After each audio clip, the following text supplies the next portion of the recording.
안녕하세요. 사연에 빠지다의 DJ 민영입니다. 오늘 사연자는 몰상식한 인간들 때문에 화병이 나서 잠도 잘 자지 못했다는데요. 과연 어떤 사연인지 들어보시겠습니다. 오늘도 두 가지 사연 준비되어 있는데요. 끝까지 들어주실 거죠? 그럼 바로 시작해볼게요. 구독과 좋아요 잊지 말고 꾹 눌러주세요. 안녕하세요. 저는 70대 할머니입니다.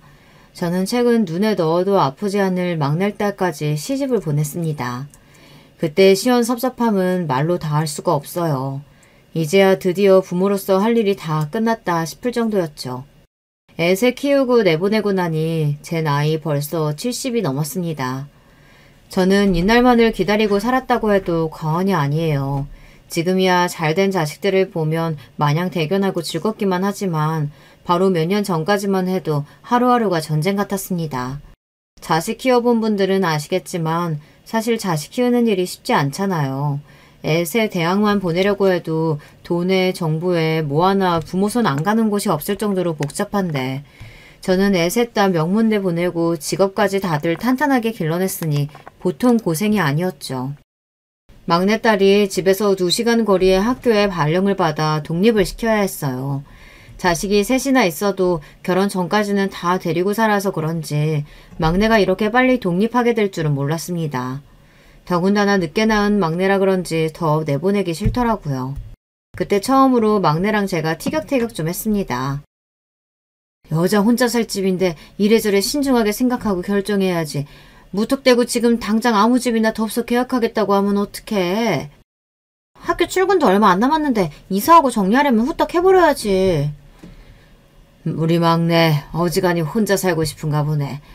엄마 아빠는 우리 막내 나간다고 생각하면 벌써 마음이 아픈데. 일밖에 모르던 남편도 늦게 본 막내딸에게는 아주 애지중지였어요. 첫째나 둘째 키울 때는 어떻게 크는지도 모를 정도로 바쁘게 지냈더니만 막내 키울 때는 본인이 재우고 먹이고 시키지 않아도 할 정도로 예뻐했죠. 그런 자식이 갑자기 독립하겠다고 하니 남편도 걱정되고 서운한가 봐요. 우리 이사할 때도 같이 안 다니더니만 막내 집 알아본다고 하니 출근까지 안 하고 따라다니더군요. 여기까지만 들으셔도 아시겠지만 저는 사실 평생 자식들 뒷바라지밖에 할 줄 모르는 전업주부였습니다. 제가 결혼했을 당시 남편은 시아버지에게 물려받은 사업을 공부하느라 집안일에는 일절 신경을 쓸 수가 없었어요. 그러다 보니 육아와 집안일은 모두 다 제 차지였어요. 더군다나 당시에는 시부모님과 같은 아파트에 살 때라 애들에 관해서는 웬만하면 다 시어머니에게 일일이 보고를 해야 할 때였죠. 어느 정도였냐면 애 학교 성적이나 학원 일정도 시어머니와 모두 다 공유해야 했어요. 어머 이게 뭐야? 수학 70점? 너는 애가 시험을 이따위로 봤는데 아직도 학원 안 옮기고 뭐 했어? 지금 당장 다니는 학원 그만두고 다시 알아봐라. 당시에 큰딸이 고작 국민학생이었어요. 제가 태평한 건진 몰라도 시험이야 잘 볼 때도 있고 못 볼 때도 있는 거지. 그 정도로 학원을 옮겨야 한다고 생각하지는 않았습니다. 어머님도 참 중요한 시험도 아니고 그냥 쪽지 시험 본 건데 이 정도로 무슨 학원을 옮겨요. 얘 봐라 얘 봐. 네가 그렇게 태평하게 구니까 애가 70점 맞은 시험지를 창피한지도 모르고 버젓이 책상 위에 올려둔 거 아니야? 우리 아들은 지금까지 살면서 70점이라는 점수를 받아본 적이 없어. 시어머니는 애가 공부를 잘하는 것도 못하는 것도 다 엄마 책임이라고 하셨습니다. 너는 남편이 벌어다주는 돈으로 편하게 집에서 애만 키우면서도 그렇게 아무 생각이 없으면 어떡하니? 안 되겠다. 내가 너 어릴 때 공부 좀 했다고 해서 어련히 알아서 하겠지 했는데 큰일 날 뻔했다. 그때부터 시어머니의 간섭이 더 심해졌어요. 사실 며느리 입장에서는 사소한 잔소리 하나만 들어도 신경이 쓰이고 눈치 보이는 법인데 자식들 일까지 일일이 참견하시니 보통 힘든 게 아니었어요. 그래도 그나마 저는 운이 좋은 편이에요. 경제적으로는 부족한 것 없이 오롯이 아이들만 신경 쓰면 됐으니까요. 저희 시부모님은 워낙 교육에 관심이 많은 편이라 아이들 일을 하면 경제적인 지원을 전혀 아끼지 않으셨어요. 애들 한창 키울 때 한 번은 이런 적이 있었습니다. 큰애가 수학 학원만으로는 성적을 유지하기 힘들다고 과외를 알아봐달라고 했어요. 그런데 살짝 고민이 되더라고요. 국민학교 때라 피아노에 태권도에 다른 학원도 많이 다니고 있는데 과외까지 시키려면 예체능 중 하나를 끊어야 하나 싶었거든요.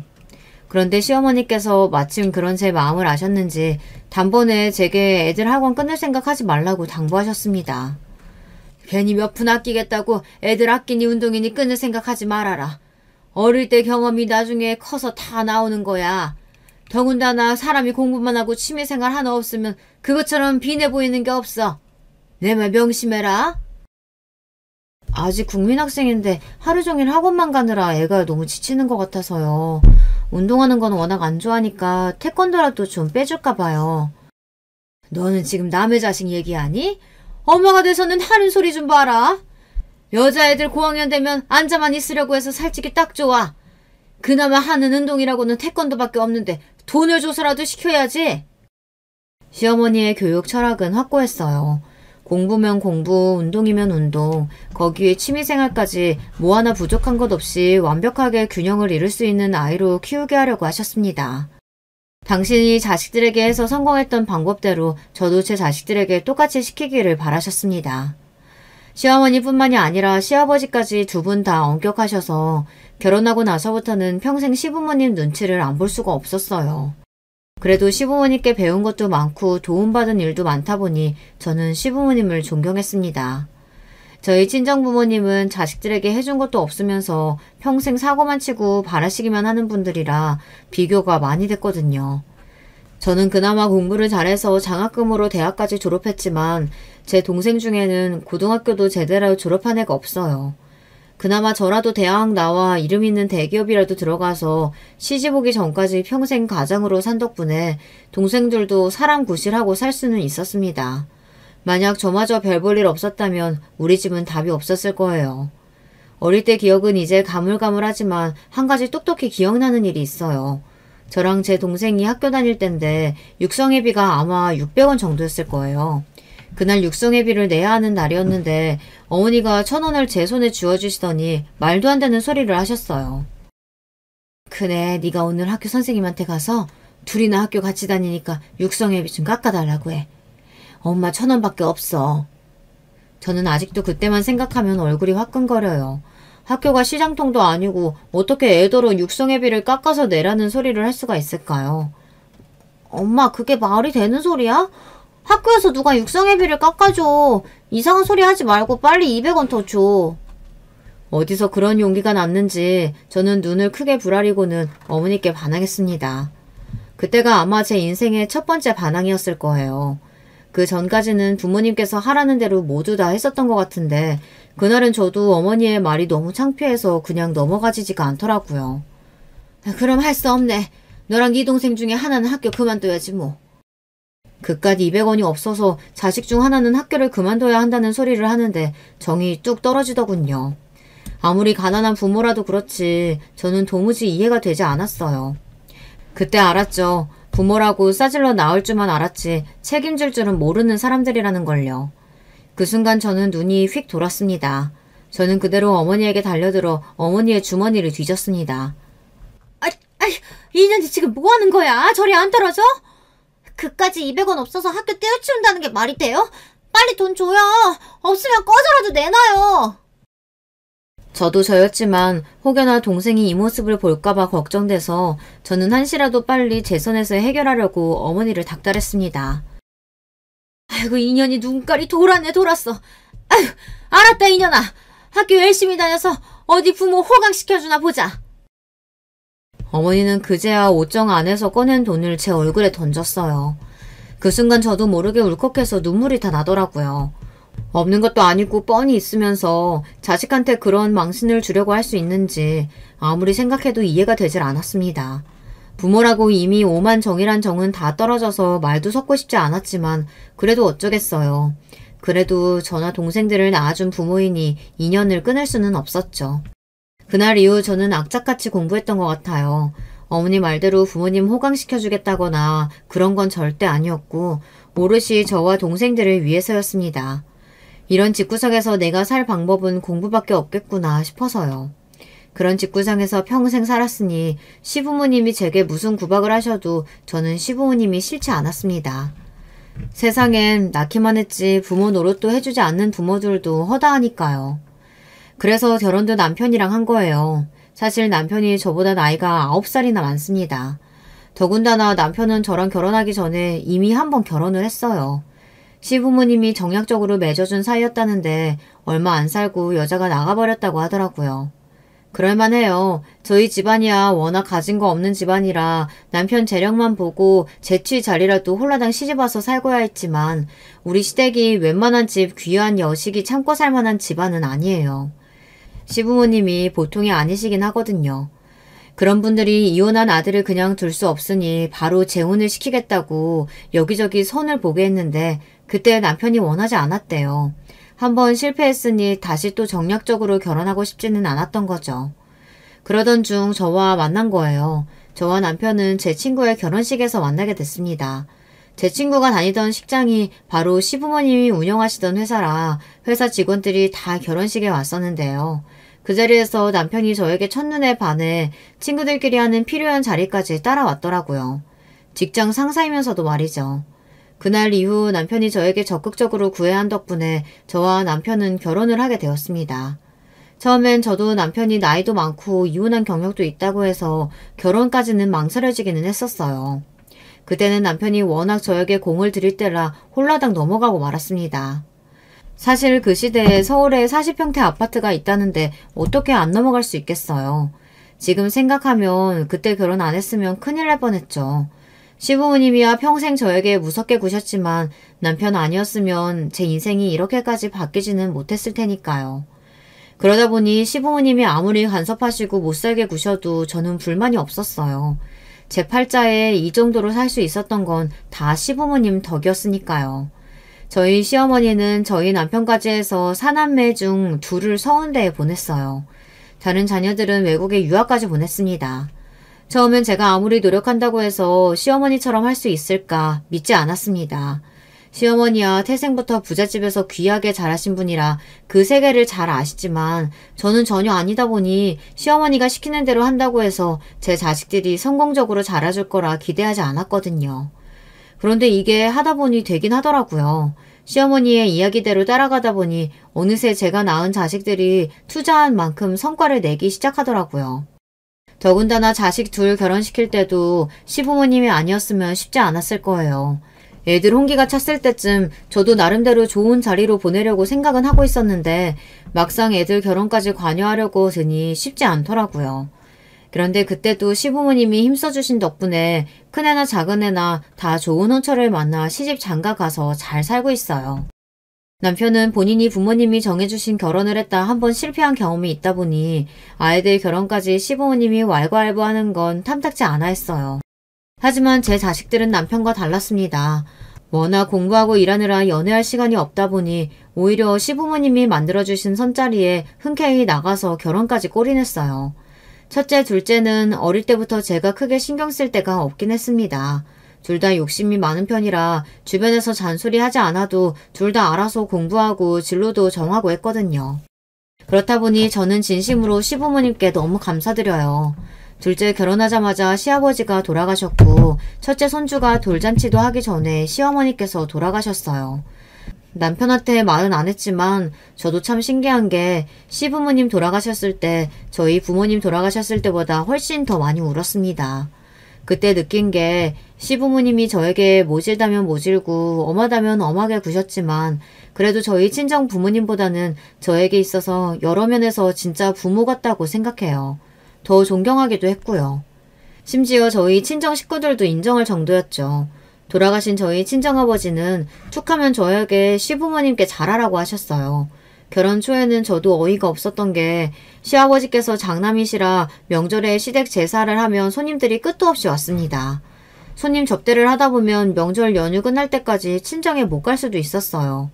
저는 일하는 게 너무 힘들어서 한시라도 빨리 친정에 가고 싶어 틈만 나면 어머니께 전화했어요. 빨리 집에 가고 싶다고요. 그러면 어머니가 하시는 말이 기가 막혔습니다. 시집 갔으면 출가 외인이지 친정에 오긴 뭘 와.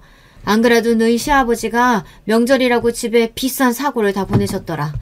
우리는 신경 쓰지 말고 시댁 제사나 잘 지내드려. 지금 같으면 신경 쓸 일도 아니지만 그때는 그 소리가 왜 그렇게 서운했는지 모르겠어요. 매일 시댁 옆에 살면서 시집살이 하느라 힘들어 죽겠는데 1년에 딱 2번 명절에 친정 가는 것도 못 가게 하니 서럽더라고요. 그런 마음에 하소연한 건데 믿었던 친정엄마마저 시부모님 편을 드니 화가 나더군요. 언니는 그깟 사골 하나에 나를 팔기라도 했어? 하루 온종일 서서 설거지만 하는 통에 허리가 쑤셔서 죽겠는데 여기서 더 잘하기는 뭘 더 잘해요. 시부모님이나 남편에게 화가 나는 걸 저는 괜히 친정엄마에게 소리를 질렀습니다. 사골 이야기를 하는데 화가 불쑥 올라오더라고요. 아이고, 2년이 부잣집에 시집가서 호강하면서 살면서 그깟 설거지 좀 하는 게 대수라고 지랄이네 지랄이야. 오서방이 나이 많고 이혼 좀 했다고 괜히 그 앞에서 대접받으려고 하면 안 돼. 항상 네가 납작 엎드려서 잘해야지. 시부모님한테도 책 잡힐 일 만들지 말고.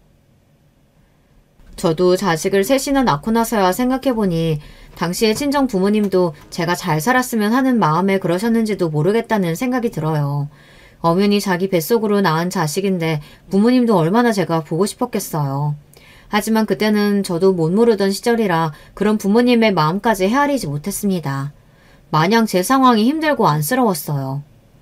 언니가 말 안 해도 워낙 내가 가진 게 없어서 시부모님 앞에만 서면 알아서 쪼그러들어서 할 말이 있어도 입도 제대로 못 대. 친정 부모님도 저에게 살가운 부모는 아니었지만 부모님에게 살갑지 못한 건 저도 마찬가지였습니다. 저도 부모님이 돌아가시기 전까지 돈이나 갖다 줄 줄 알았지 착한 딸은 아니었어요. 그래, 너도 이 가난한 부모가 창피하고 귀찮겠지. 그나마 너라도 팔자 폈으니 부모 생각하지 말고 네 자식들 생각해서 안 쫓겨나게 잘하고 살아. 악담인지 응원인지 모를 어머니의 말을 듣고 나면 저는 하루 종일 기분이 좋지 않았습니다. 하지만 그렇다고 해결되지 않을 일에 머리를 쥐어짜고 있을 시간이 제게는 없었어요. 다시 시어머니에게 끌려다니며 손님 대접을 마저 해야 하니까요. 그때까지만 해도 제 인생이 너무 고달프고 힘들어서 이 힘든 날이 언제쯤 끝날까 무서웠습니다. 그런데 끝이 오기는 하더군요. 매일 정신없이 애새 키우고 시집 장가 보내고 나니 어느새 저도 다 늙어 있었고 평생 제 옆에 계실 것만 같던 시부모님도 부모님도 모두 다 사라지고 없었어요. 이제 제 인생에도 조용한 휴식이 찾아오나 싶었는데 처음 말씀드린 대로 인생이라는 게 그렇게 호락호락하지 않더군요. 저에게는 아직 막내가 남아있었어요. 저나 남편이나 둘 다 늦게 낳은 막둥이라고 막내를 오냐오냐 키웠더니 애가 좀 소심하고 유약해요. 막내가 한창 공부할 때는 시어머니도 연세가 많이 드셔서 오늘 내일 하실 때라 애한테 관심이 없으셨어요.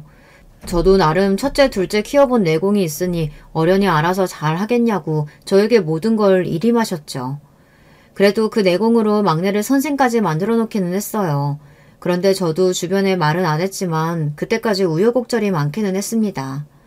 막내는 애가 워낙 자기 주장이 약해요. 본인이 뭘 좋아하는지 뭘 하고 싶은지 대학 때까지도 일절 입 밖으로 내본 적이 없을 정도였죠. 항상 저나 남편이 시키는 대로 할 뿐이었어요. 특히나 수능 보고 대학 입시를 할 때는 심각했어요. 원서 넣기 전날까지 학교를 결정 못해서 우왕좌왕했습니다. 애를 정말 어쩌면 좋아. 아무리 성적 맞춰서 간다고 해도 기본적으로 뭘 배우고 싶은 건지 정도는 네가 결정해야지. 어떻게 이 정도로 뭘 해야 할지 모를 수가 있어. 내가 그걸 꼭 결정해야 돼? 그냥 담임한테 무조건 붙을 것 같은 대학에 원서 써달라고 하면 안 돼? 물론 우리나라 학생 중 공부하면서 몇이나 자기가 원하는 대학을 선택해서 갔겠어요. 하지만 아무리 그래도 본인이 뭘 하고 싶은지 뭘 원하는지 정도는 알 나이인데 항상 뭐든 다른 사람이 정해주기를 바라고 있으니 부모로서는 걱정이 되더라고요. 결국은 마지막 순간까지 결정을 못해서 당시 막내 담임선생님의 추천으로 교대에 가게 된 거예요. 여자 직업으로 선생님만 한 게 없다는 담임선생님의 말씀에 홀딱 넘어가서요. 바로 몇 년 전까지 대학은 물론이고 아침에 뭘 입어야 하는지까지 제게 물어보던 애가 집을 나갈 때는 기다렸다는 듯 급하게 나가려고 하니 저나 남편이나 서운한 것도 서운한 거였지만 신기할 노릇이었어요. 다른 애들처럼 부모 잔소리 귀찮아하고 뭐든 자기가 하고 싶은 대로 하던 자식이면 이해해요. 자식 셋 중에 유난히 유약하고 언니나 오빠한테 마막을 소리까지 들으며 살던 애가 독립할 때는 뒤도 안 돌아보고 가니 이상하긴 하더라고요. 그런데 역시나 부모의 촉은 무시 못합니다. 막내 하는 짓이 영 정 같지 않고 이상하다 했더니만 다 이유가 있었어요. 막내가 학교 근처로 독립하고 나간 지 100일 정도 됐을 때의 일입니다. 이사하고 초반에는 집에도 자주 오고 전화도 자주 하더니만 학교에 출근하기 시작하니까 정신이 없는지 확실히 연락이 뜸하더라고요. 거기다가 제가 전화를 할 때마다 통화도 길게 못할 정도로 바쁜 것 같아 마음이 쓰였습니다. 할 줄 아는 거라고는 배달시키는 것밖에 모르는 앤데 밥이나 잘 챙겨 먹고 있을까. 걱정이 돼서 하루는 제가 막내가 좋아하는 반찬들만 싸서 애 퇴근 시간에 맞춰 집으로 갔습니다. 그런데 이상하더군요. 분명 이사할 때 현관문을 새로 바꾸면서 비밀번호를 제가 설정해줬어요. 그런데 비밀번호가 틀리더군요. 저는 제가 번호를 잘못 눌렀나 싶어 계속 번호를 다시 눌렀어요. 그때였습니다. 딸네 집 안쪽에서 문이 열리더군요. 그리고는 웬 젊은 남자가 나왔어요. 복장도 너무 편한 운동복 차림인 남자가 말이죠. 저는 순간 너무 당황해서 제가 집을 잘못 찾아왔구나 싶었습니다. 그래서 꾸벅 사과하고 현관문을 다시 확인했어요. 그런데 호수가 분명 딸네 집이었어요. 저는 기가 막혀서 문을 열고 나온 남자에게 누구냐고 따져 물었어요. 제 말에 문을 열고 나온 남자도 당황해서 어쩔 줄 몰라 하더니만 갑자기 90도로 고개를 숙이더니 저에게 어머님이라고 부르며 인사를 하더군요. 저는 제가 왜 그쪽 어머님이냐고 당신 누구냐고 한번 다시 따져 물었어요. 그 순간 뒤쪽에 엘리베이터가 열리더니 딸이 내리며 저를 보고 놀라서 달려왔어요. 엄마! 갑자기 연락도 안 하고 왔어. 그 순간 막내딸의 표정을 보고 나니 단번에 지금 이 상황이 무슨 상황인지 알겠더군요. 이런 걸 보고 믿는 도끼에 발등 찍힌다. 아니 순진한 고양이가 부뚜막에 먼저 올라간다고 하나 봅니다. 저는 문 앞에 서 있던 남자를 밀어내고 곧장 딸네 집으로 들어갔어요. 그리고는 딸네 집 구석구석을 다 뒤졌습니다. 그때까지만 해도 일말의 기대를 했어요. 바로 조금 전 문을 열고 나온 남자는 단순히 막내의 남자친구겠거니 믿고 싶었거든요. 제가 나이도 많고 고지식한 부분이 분명히 있는 할머니지만 그렇다고 딸 남자친구까지 인정 못할 정도로 이상한 사람은 아니에요. 그런데 우려하던 일이 일어나고 말았습니다. 화장실이랑 옷장 딱 두 군데 열어보니 바로 알겠더군요. 제 딸은 이 남자애랑 동거하고 있었어요.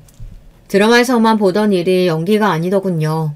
저는 순간 눈앞이 까마득해지더니 머리가 핑 돌았어요. 이래서 사람이 머리를 잡고 쓰러지는구나 싶더라고요. 제가 머리를 잡고 휘청거리니 막내와 막내 남자친구라는 놈이 달려와서 제 어깨를 잡으며 부축하더군요. 둘 다 연신 괜찮냐고 묻는데 순간 피가 거꾸로 쏟는 것만 같았습니다. 뭐 괜찮아? 네가 엄마면 이 꼬락서니 보고 괜찮냐는 말이 나오겠니? 너 지금 이게 뭐하는 짓이야?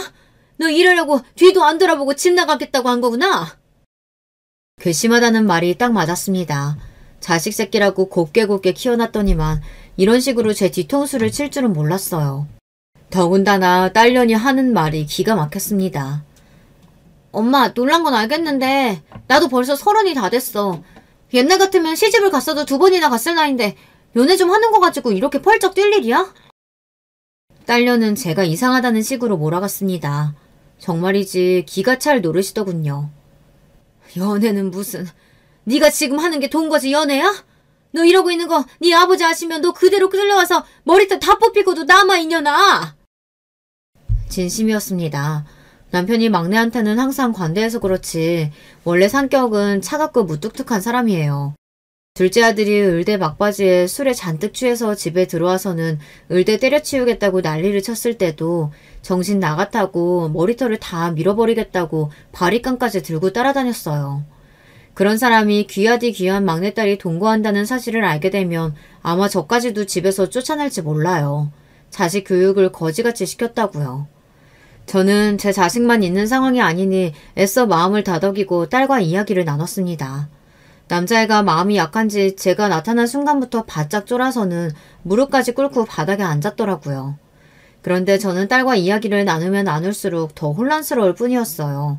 막내딸의 남자친구라는 놈은 사윗감으로 빵점이었어요. 딸 대학 후배라는데 나이도 딸보다 2살이나 어린데다가 이제 막 군대 제대하고 나와서 아직 대학생이라네요. 제대하고 지낼 곳이 없어서 줄고 딸네 집에서 지냈나 보더라고요. 아무리 지낼 곳이 마땅치 않아도 그렇지 나이도 어린 친구가 무작정 여자친구 집에 들어와서 살면 어떡해. 자네도 부모님이 계실 거 아니야? 저는 믿기지 않는 상황에 답답해서 소리를 좀 질렀습니다. 그러자 군대까지 갔다 왔다는 남자놈이 배짱도 없는지 제가 부모님도 안 계시냐고 소리를 지르자마자 놀라서는 제 눈도 제대로 마주치지 못하고 다 기어가는 소리로 중얼거리더군요.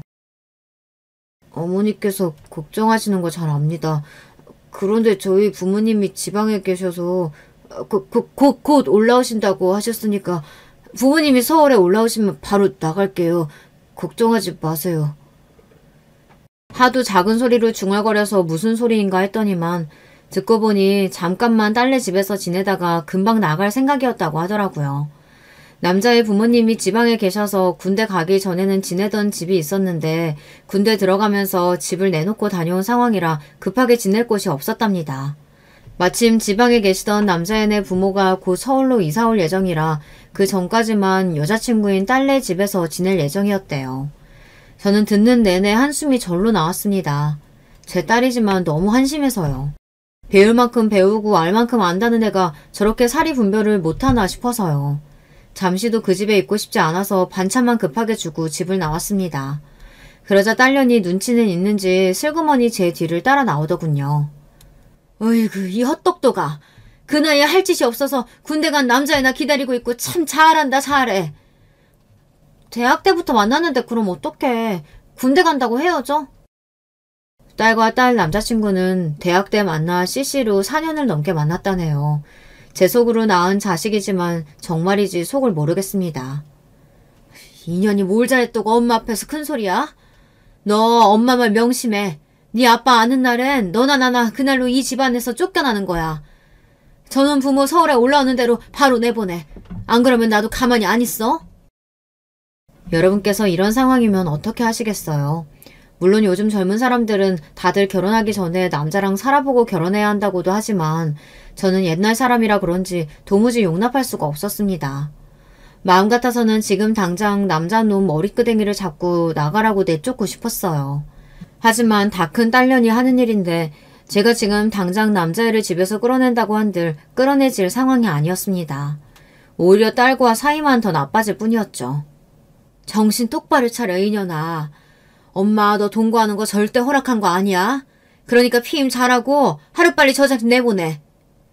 아유 엄마는 무슨 소리 하는 거야. 내가 알아서 할 테니까 걱정하지 마. 하고 싶은 말은 산더미처럼 많았지만 저는 애써 말을 아꼈습니다. 이미 딸이 괘씸할 만큼 괘씸하고 실망할 만큼 실망했지만 마지막 기대만큼은 버릴 수가 없었어요. 막내가 저와 남편 딸이 맞다면 그 정도로 머리가 나쁠 리가 없어요. 저도 잠깐 보긴 했지만 막내 남자친구라는 녀석은 누가 봐도 지금 당장 결혼을 할 만큼 준비가 되어 있지 않았으니까요. 더군다나 막내는 이제 막 학교에 들어가서 정신없이 바쁘다 보니 누구보다 현실을 직시하게 될 거예요. 아직 어리고 아무것도 없는 남자와는 미래를 그릴 수 없다는 걸 말이죠. 저는 제 딸을 굳게 믿으며 지금 당장 이 일을 어떻게 수습해야 할지만 생각했습니다. 그러던 어느 날이었어요. 웬일로 딸에게 먼저 연락이 왔어요. 그러더니 한다는 말이 충격적이었습니다. 다짜고짜 그 남자애랑 결혼을 하겠다는 거예요. 저는 이게 도대체 어떻게 된 일인가 싶어 딸네 집으로 쫓아갔습니다. 역시나 딸과 딸 남자친구 놈이 같이 있더군요. 너 그게 무슨 소리야? 네 남자친구 부모 서울에 올라오면 바로 내보낸다더니 갑자기 결혼이라니? 설마 너 임신했어? 제 상식으로 생각해낼 수 있는 건 그 이유뿐이었습니다. 그렇게 조심하라고 했는데 결국은 이것들이 애를 가졌구나 싶었죠. 그런데 더 놀라운 건 임신을 한 게 아니라네요. 나 임신 안 했어. 진영이 불쌍해서 더는 이렇게 살게 못 두겠어. 그냥 내가 책임지고 결혼해서 같이 살래. 저는 이게 다 무슨 소리인가 싶었어요. 딸년 말이 자기 남자친구가 불쌍해서 그냥 이대로는 안 되겠답니다. 자기가 남자애를 책임지겠대요. 그때부터는 저도 슬슬 불안하더군요. 어쩌면 이게 제가 해결할 수 있는 수준의 일이 아닐지도 모른다는 생각이 들었습니다. 아무래도 딸에게 무슨 일이 생긴 것 같아 저는 차분하게 앉아서 이야기를 해보라고 했습니다. 그러다 딸도 남자친구 놈이랑 눈을 맞추더니 둘이 손을 꼭 잡고 이야기하더라고요. 그런데 잠시 후 상황이 180도로 달라지고 말았어요. 저는 막내에게 이야기를 듣는 내내 눈물이 왈칵 올라와 꾹 참았습니다. 그 정도로 막내의 남자친구 상황이 좋지 않았어요. 얼마 전 제가 이 집에서 둘을 처음 보았을 때 저에게 자세히 이야기하진 않았지만 남자애네 집안에 문제가 좀 있더라고요. 남자애네 집이 시골 중에 시골인데 그 동네에서 공부를 제법 잘했나 봐요. 그러다 보니 서울로 대학을 오고 싶었답니다.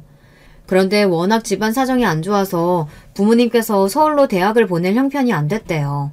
그래서 본인은 고등학교 3년 내내 공부하면서 아르바이트까지 해 서울로 올라올 준비를 했답니다. 그렇게 어렵사리 서울에 교대까지 합격했는데도 가족 중 누구도 축하해주지 않았답니다. 오히려 가족들의 원망을 들었대요. 너만 혼자 이 집구석에서 벗어나서 사니 좋니? 우리는 전기세 낼 돈도 없어서 죽겠는데 장남이라는 놈이 혼자 서울로 도망가서 대학생 소리나 들으면서 사니까 살만한가 봐? 막내 남자친구 부모님은 평생 안정적으로 돈을 벌어본 적이 없는 분들이랍니다. 아버지는 평생 여기저기 이상한 사람들이랑 어울려 다니며 돈 되는 일만 있으면 기웃거리며 간신히 먹고 살았고, 어머니는 동네 아른 사람들 가게 일을 도와주며 근근히 먹고 살았답니다. 그러다가 막내 남자친구가 서울에 올라오고 나서는 그마저도 벌지를 않았으니 힘들게 서울에서 학교 다니는 아들에게 자꾸만 돈을 보내달라고 닥달했대요.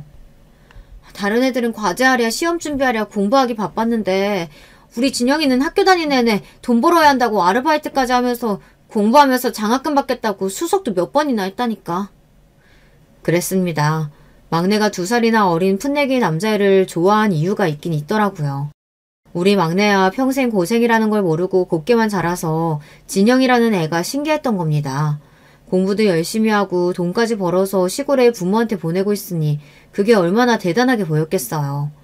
저는 이야기를 다 듣고 나니 진영이라는 애가 다르게 보였습니다. 저의 지난 시절이 떠오르기도 하고 말이죠. 사정은 대충 알겠는데 아무리 그래도 뭐가 그렇게 급하다고 지금 당장 결혼을 해. 진영이 부모님이 곧 서울에 올라오신다고 했었다며? 그게 어머님 사실은요. 저희 부모님이 시골에 집이 하나 있으신데 그걸 팔고 서울에 올라오신다고 했던 건데요. 글쎄 아버지께서 사기를 당하셔서 그 집마저 날리게 생겼대요. 그래서 지금 당장은 집도 절도 없이 여기저기 떠돌아다니는 중인가 봐요. 저는 도대체 무슨 소리인지 이해가 안 돼서 그게 무슨 소리냐고 물었습니다. 그런 상황에 결혼은 어떻게 하려고 하는 거냐고요. 그러자 딸내미가 하는 말이 더 기가 막혔어요. 진영이 부모님 자기들밖에 모르는 이기적인 분들이야. 사기는 본인들이 당해놓고 진영이더러 지금 당장 대학 그만두고 시골 내려와서 아는 사람 공장에 취직하라고 난리래. 진영이가 공장에 취직한다는 게 말이 돼? 우리 진영이 시골을 못 가게 하려면 나랑 빨리 살림 차리고 사는 수밖에 없어, 엄마. 들으면 들을수록 답이 없었습니다. 진영이라는 애 사정이 딱한 거야 저도 알겠어요. 그런데 아무리 그래도 이런 상황에 결혼은 답이 아니었습니다. 저는 그 자리에서는 대충 상황을 알겠다고 좀 생각해보자고 둘러대고는 곧장 딸을 데리고 집에 왔어요. 그러고는 제정신이냐고 등을 몇 번이고 때렸습니다. 엄마 그만해. 엄마가 아무리 안 된다고 해도 나 진영이랑 결혼할 거야. 결혼해서 내가 진영이 대학 졸업시켜주고 시험도 볼 수 있게 뒷바라지 해줄 거라고. 제 딸년이지만 보면 볼수록 정신이 나간 것 같아요. 지금까지 살면서 뭐 좋다고 저렇게 졸라본 적이 없는 앤데 그걸 어리숙한 남자애가 뭐가 좋다고 저러는 건지 모르겠어요. 그때였습니다. 하필이면 그때 퇴근하고 집에 돌아온 남편이 제가 딸과 하는 소리를 듣고 말았어요. 이게 다 무슨 소리야? 우리 막내가 뒷바라지 하기를 누굴 뒷바라지를 한다 그래? 상황은 걷잡을 수 없이 커지고 말았습니다. 이미 엎어진 물은 주워 담을 수 없으니 저는 남편에게 지금까지 있었던 일을 그대로 이실직고 했어요. 남편은 이야기가 다 끝나기도 전에 동거라는 소리를 듣자마자 노발대발 난리가 났습니다. 예상대로 남편은 저에게 난리를 쳤어요. 뭐 동거? 당신은 그걸 알고도 지금까지 나한테 말 안 하고 그냥 있었던 거야? 딸년 이 인생 망치려고 작정했어? 남편이 무뚝뚝하기는 해도 화는 잘 안 내는 사람이에요. 그런 사람이 같이 산 지 40년 만에 저에게 고함을 치며 화를 내는데 저는 무서워서 도대체 무슨 소리를 해야 할지 모르겠더라고요. 그때였어요. 제 앞으로 딸이 나서더니 안 해도 될 말을 떠들기 시작했습니다. 아빠, 엄마한테 뭐라고 할 필요 없어요. 이게 다 제가 선택한 일이니까요. 저 엄마 아빠가 뭐라고 하시든 진영이랑 결혼할 거예요. 제가 지금까지 부모님이 시키는 대로 안 한 거 아무것도 없잖아요. 제발 결혼만은 제가 알아서 좀 하게 내버려 두세요. 막내의 말에 저도 남편도 둘 다 어안이 벙벙했습니다. 저와 남편이 지금까지 살면서 막내에게 이래라 저래라 시킨 적이라도 있으면 이 정도로 억울하지도 않습니다. 항상 본인이 뭘 해야 하는지 몰라 허둥거리길래 도와준 건데 이제와 저와 남편이 시키는 대로 한 거라고 하더라고요.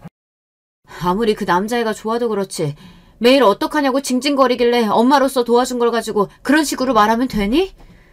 그러니까요. 30이 다 될 때까지 저처럼 뭘 좋아하는지 뭘 하고 싶은지도 모르던 애가 진영이 만나고 나서 내가 뭘 해야 하는지 뭘 하고 싶은지 알게 된 거라니까요. 그러니까 제발 좀 제가 하고 싶은 대로 하게 해주세요. 부모 마음이라는 게 참 이상합니다. 분명 딸내미가 하는 소리가 말도 안 되는 소리라는 게 분명한데 눈물까지 글썽이면서 제발 본인 하고 싶은 대로 하고 살게 해달라고 하는데 가슴이 다 욱신거리더라고요. 저뿐만이 아니라 남편도 마음이 좋지 않았나 봐요. 그날 저녁 밤새 뒤척거리는 게 잠을 한숨도 못 자는 것 같더라고요. 그리고 며칠 뒤 생각지도 못한 일이 벌어졌습니다. 남편이 막내에게 전화해서 진영이 그 친구를 좀 만나보자고 하더군요. 저도 깜짝 놀랐어요. 남편과 벌써 40년을 넘게 살았지만 전혀 예상하지 못한 일이었어요. 제가 생각하는 남편은 어떻게든 막내와 진영이를 찢어놓을 생각만 할 줄 알았는데 막내가 원하는 대로 해줄 생각까지 했을지는 몰랐어요. 거기다가 더 신기했던 건 진영이를 만나고 나서 남편이 결혼을 허락했다는 겁니다. 내가 얼마나 귀하게 키운 딸인데 내가 우리 딸 마음도 하나 모르겠어. 진영인지 뭔지 그놈 쳐다보는 눈빛에 하트가 그렁그렁하니 아주 좋아 죽더만. 첫째나 둘째 다 사랑이 뭔지도 모르고 조건만 보고 결혼해서 내 마음이 다 찝찝했었는데 우리 막내는 그래도 사랑만 보고 결혼하겠다고 저렇게 조르는데 내가 다른 건 못해줘도 평생 좋아하는 놈이랑은 살게 해줘야지. 아무리 그래도 애가 적당히는 좀 있어야지. 대학생이 웬 말이야, 대학생이. 당신 70 넘었고 나 이제 조금 있으면 80이야. 우리가 막내 옆에 평생 있어줄 것도 아닌데 지가 좋다는 놈이랑 살게 해줘야지. 남편은 시아버지가 돌아가시고 30년 넘게 회사를 운영해왔어요. 지금이야 전문 경영인한테 회사를 맡기고 크게 관여는 안 하고 있지만 그래도 아직 일주일에 2-3번 출근해서 공장도 둘러보고 회의에도 참석합니다. 저는 남편이 언제나 꼿꼿하게 사는 모습만 봐서 그런지 벌써 80이 다 됐다는 말에 너무 놀랐어요. 남편 말이 맞습니다. 우리가 언제까지 딸 곁에 있어줄 수도 없는데 딸이 원하는 사람과 살 수 있게 도와주는 게 저와 남편의 남은 몫이라고 생각했어요. 그렇게 저희는 막내가 원하는 대로 결혼시켰습니다. 사실 자식을 둘이나 먼저 시집 장가 보내본 사람으로서 사실 막내딸 결혼은 반신반의하는 마음으로 시키기는 했어요. 사이도 어쩐지 어수룩해 보이는 게 영 믿음직스러워 보이지 않을 뿐더러 제일 마음에 걸리는 건 사돈이에요. 제가 지금까지 첫째, 둘째 결혼시키면서 사돈들을 많이 상대해봤지만 막내 된 사돈은 영 이상합니다. 결혼 준비하는 내내 사돈이랑 마음이 맞는 구석이라고는 하나도 없었어요. 선입견을 없이 보려고 해도 막내에게 들은 소리가 있어서 그런지 영 이상하더라고요. 집구석에 돈 없는 거야 진작 들어서 알고 있습니다. 그래서 애초에 결혼 준비부터 집까지 몽땅 다 저희가 준비하기로 했어요. 물론 저희가 다 했다고 해서 사돈 앞에서 생색낼 생각이 있었던 건 아니에요. 하지만 아무리 그래도 고마워하는 마음 정도는 있어야 하잖아요. 사돈은 고마워하는 마음은커녕 저희 집안이나 제 딸을 깎아내리기 바빴습니다. 아무리 요즘은 여자들이 날고 기는 시대라도 그렇지 여자애가 얼마나 우리 아들이 좋으면 친정 돈까지 끌어다가 결혼을 한답니까? 아유, 여자애가 부끄러운 줄도 모르고. 결혼식 직전까지 바깥사돈이 저런 소리를 해대는데 마음 같아서는 결혼이고 뭐고 다 뒤집어버리고 싶었어요. 하지만 어쩌겠어요. 우리 딸애가 진영이라면 아주 목을 매니 제가 참을 수밖에 없었습니다. 자식이라고 아주 원수가 따로 없었어요. 제 딸이 철딱선이라고는 없는 덕분에 진영이가 땡 잡은 거죠. 뭐 제 딸이 진영이 대학도 졸업시키고 이명 뒷바라지까지 한다는데 웬만한 부모보다 낫잖아요. 저라고 예비 사이가 마음에 들겠어요. 애가 착하고 똑똑하다는 거야 알지만 아무리 봐도 든든한 구석이라고는 조금도 없으니 영 불안했습니다. 나중에라도 저런 놈이랑 제 딸을 두고 제가 마음 편히 눈을 감을 수 있을까 싶더라고요. 그러다 보니 사돈이고 뭐고 말도 좋게 나가지를 않았어요. 역시나 사람은 하나를 보면 열을 아는 건데 처음부터 아니다 싶었을 때 결혼을 시키지 말았어야 했습니다. 하마터면 제 딸 인생을 말아먹을 뻔했어요. 그날은 막내가 결혼식을 올리고 신혼여행에서 돌아오는 날이었어요.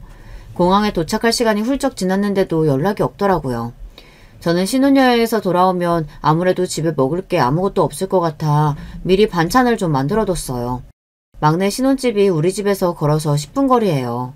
저는 잠깐 반찬만 주고 올 생각으로 남편과 함께 막내네 집에 갔습니다.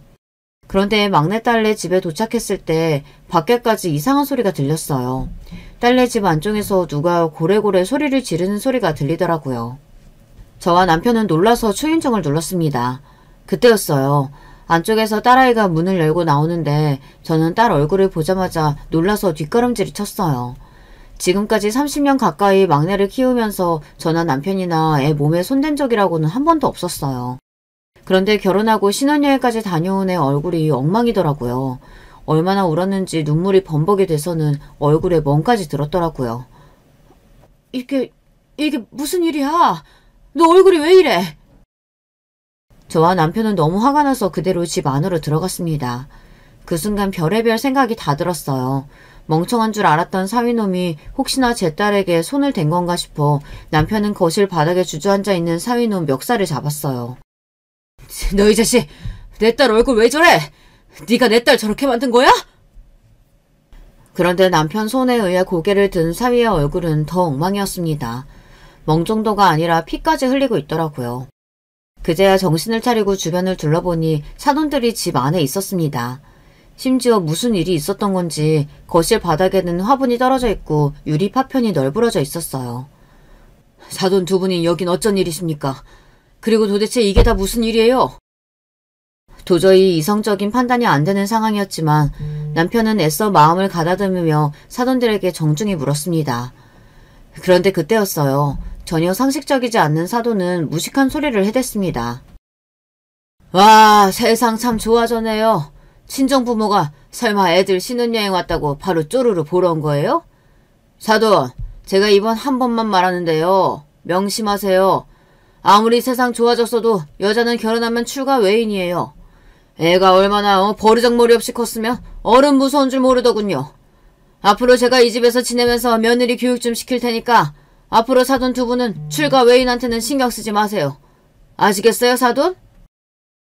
말도 안 되는 개소리를 자기 멋대로 해대는 사돈 때문에 안 그래도 미칠 노릇인데 더 어이가 없는 건 도대체 언제부터 이 집에 들어와 산 건지 거실에는 온통 사돈들의 물건이 깔려 있었어요. 어디서부터 이야기를 해야 하나 정신이 없는 와중에 옆에 있던 안사돈은 더하더군요. 제가 싸온 가방을 자기 멋대로 주방에 가져가더니 한다는 소리가 기가 찼어요. 아이고, 서울 사람이라 그런가 손이 왜 이렇게 작아요. 식구가 몇인데 이거 가지고 누구 코에 붙이라고. 저는 도무지 상황 파악이 안 돼서 머리가 다 지끈거렸습니다. 이대로 가만히 있다가는 저까지 미쳐버릴 것 같아 저는 소리를 버럭 질렀습니다. 다 조용히 해요. 개소리 하지 말고 도대체 이게 무슨 상황인지부터 설명해요. 사돈이 왜 우리 집 딸 집에 있는지부터, 그리고 내 딸이랑 사위 얼굴이 왜 저 모양인지 설명하라고요. 저도 태어나서 이 정도로 화가 나본 건 처음입니다. 70평생 살면서 이 정도로 비상식적인 인간들은 처음 만나봐요. 그런데 사돈인지 뭔지 아는 인간들이 하는 소리가 더 기가 막혔습니다. 글쎄, 애들 결혼식이 끝나자마자 둘이 이 집에 들어와 살기로 했답니다. 본인들이 명색이 부모인데 살던 집까지 날리고 여기저기 전전하고 다니는데 자식으로서 집이 있으면 같이 사는 게 당연한 일 아니냐고요. 그 소리에 사위랑 딸이 기가 막혀서 말도 안 되는 소리라고 그건 안 된다고 했나 봐요. 그랬더니 사돈 둘이 애들이 신혼여행 간 사이에 사람을 불러 문을 따고 들어와 일주일이나 제 딸 집에서 산 겁니다. 신혼여행에서 돌아온 애들이 놀라서 사돈에게 따져 물었더니 화가 난 바깥 사돈이 사돈과 제 딸에게 물건을 던지고 폭언을 해댄 거예요. 그래서 얼굴에도 상처가 나고 집안 꼴도 난리가 난 겁니다. 저와 남편은 순간 너무 기가 차서 말도 나오질 않았어요. 심지어 남편은 화를 참을 수가 없는지 손까지 벌벌 떨더라고요. 아무리 사정이 급해도 그렇지 애들하고 제대로 상의도 안 하고 이런 일을 벌이면 어떡합니까? 지금 당장 짐 싸서 나가세요. 안 그러면 경찰에 신고하겠습니다. 아이고, 부모라는 양반이 새끼를 저 따위로 키워서 남의 집에 보냈으면 알만하지. 경찰 좋습니다. 신고하쇼. 우리나라 법에 자식이 사는 집에 부모가 들어왔다고 쫓아내도 되는 법이 있는지 한번 봅시다. 사돈은 뻔뻔함이 하늘을 찔렀습니다. 우리가 딸에게 사준 집에 무단으로 들어와 놓고 경찰에 신고를 하든 알아서 하래요. 이 인간들이 우리를 아주 물러보네. 이제부터는 당신들이랑 우리는 사돈도 뭣도 아무것도 아니야. 내가 몇 시간 내로 여기서 다 끌어낼 테니까 그런 줄 알아. 그렇게 딸을 데리고 나온 남편은 곧장 주변에 아는 법조계 지인들에게 모두 다 전화를 돌렸습니다. 남편과 친한 후배 아들이 현직 검사예요. 그 검사 말이 먼저 딸을 이혼시켜야 한답니다. 그래야 사돈을 법적으로 내쫓을 수 있다네요. 아니면 지금 당장 집을 부동산에 내놓으라고 했습니다. 내가 네 남편 웬만하면 참고 보듬고 살려고 했는데 더는 안 되겠다. 어차피 혼인신고도 안 했으니까 지금 당장 저 집안 인간들 다 끌어내. 남편은 더는 참을 수 없다며 사위고 뭐고 다 쫓아내라고 했어요. 그게 우리 모두 사는 길이라고요. 그런데 그런 일을 겪고도 아직 정신을 못 차렸는지 막내는 절대 자기 남편하고는 못 헤어진답니다. 아빠도 엄마도 우리 진영이 얼굴 봤잖아. 우리 진영이는 잘못 없어요. 나는 절대 우리 진영이 저런 사람들하고 사는 꼴 못 봐. 엄마 아빠가 제발 우리 진영이 좀 구해줘. 얼굴에 멍까지 들어서 질질 짜는 딸려는 얼굴에 보는데 저도 남편도 한숨이 나와 무슨 말을 할 수가 없었습니다. 저와 남편은 도저히 이 답답한 마음을 어디 말할 데가 없어 사연까지 보내게 됐어요. 제 이야기를 끝까지 들어주신 여러분께서 저희가 어떻게 하면 좋을지 의견을 좀 주세요. 저와 남편은 무조건 딸과 사위를 헤어지게 하고 딸이 다시 시작하는 게 맞다고 생각해요. 그 일이 있은 지 벌써 한 달이 지났는데도 아직도 제 딸 집에 그 인간들이 있어요. 부동산에서 집을 보러 오는데도 문을 꽁꽁 잠그고 열어주지 않습니다. 사위와 딸은 멀쩡한 집 놔두고 우리 집에 와서 지내고 있어요. 남편은 지금이라도 당장 아는 경찰들을 보내서 집안에서 끌어내겠다고 난리지만 제가 애써 말리고 있습니다. 법대로 하는 것도 좋지만 강제적인 것보다 좋은 방법이 있지 않을까 싶어서요. 남편은 사위를 보기만 하면 못 잡아먹어서 안달이에요. 저는 사실 사위도 안쓰러워요. 지금까지 돈으로 안 되는 일이라고는 모르고 살다가 무식하고 괴물 같은 인간들에게 걸려드니 도저히 방법을 모르겠습니다.